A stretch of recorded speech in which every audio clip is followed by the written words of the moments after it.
žaludkovia. Dneska mám jeden testíček. Sa postaviť ešte na lat, ale je zima.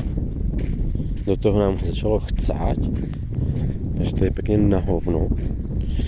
Já jsem si říkal, že chci vyzkoušet, jaké to je vlastně se tak nějak propadnout do ledu. Tak jaký to je pocit. Tak se jdu podívat tedy na jezero a zkusíme to.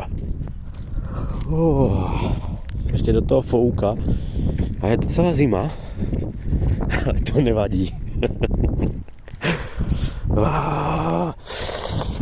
Ty pičo. No. Tady bude nějaký křehký led.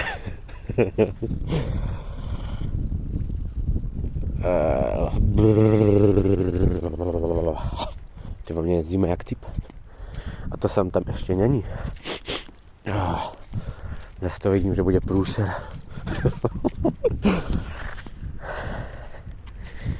A mě zajímá tady ten led. Kolik by vydržel. Jestli by hned prasknul nebo ne.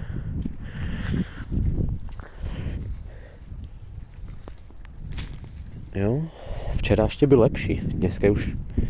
Dneska už má tendenci prostě praskať. Ale já nevím, jestli tam dál by třeba nepodržal víc.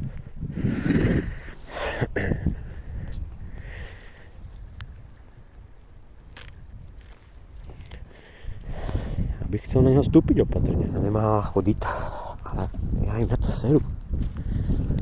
Já jsem zvědavý, jestli by to vydržalo. Já si myslím, že by mohl.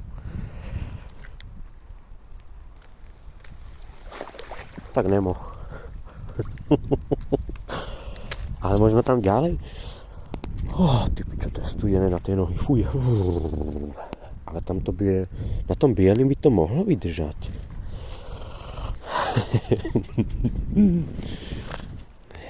Já to docela láka. Jak ho testovat spolehlivost ledu, když je to všechno takhle rozpraskané. A člověk by chtěl vyzkoušet led, jestli by ještě udržel. No, tak to je jednoduchý. Dostaví se takhle na kraj a skočí na to. Opa. Raz, dva, tři. No a teď to praská. Ale zatím to drží. Pak se může stát někde, že se to jenom tenhle, že už není tak tmavý, tak je docela na hovno. Ale ještě se dá jako na tom ledě stát, ale už to praská.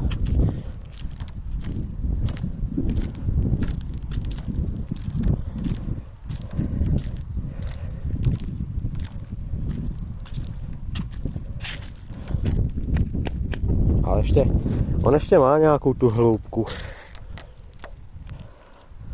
Ale už je to jenom slyšet, jak to krásně křupe, no. Já zkusím projít tamhle na tu stranu.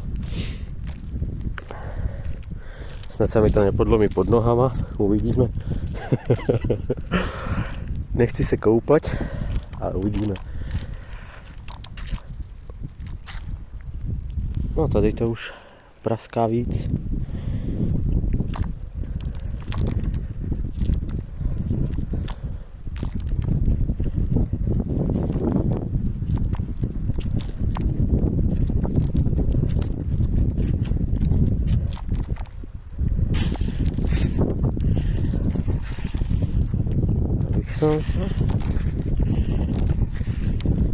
Chcel dostat tady k tomu. Tady se to už prolomí a vykoupu se. Asi nejspíš, ale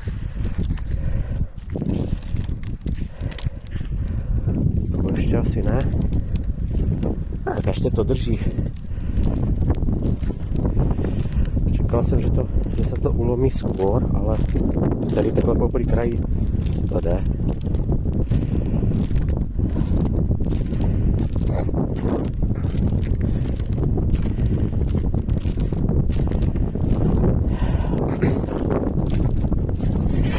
Opa.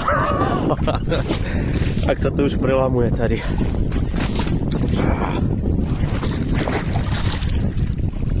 No tak tady už na kraji sa to prelomí.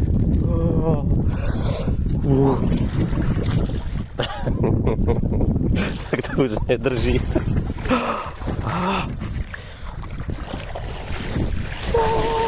Kurde. Dobrá vodička. Dobrá vodička na zmrzlom jazírku.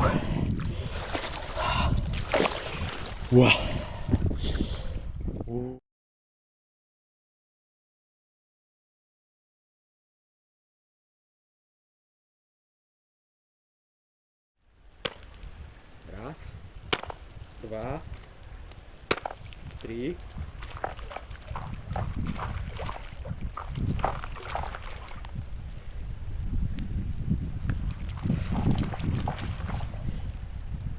Už se začíná lámať.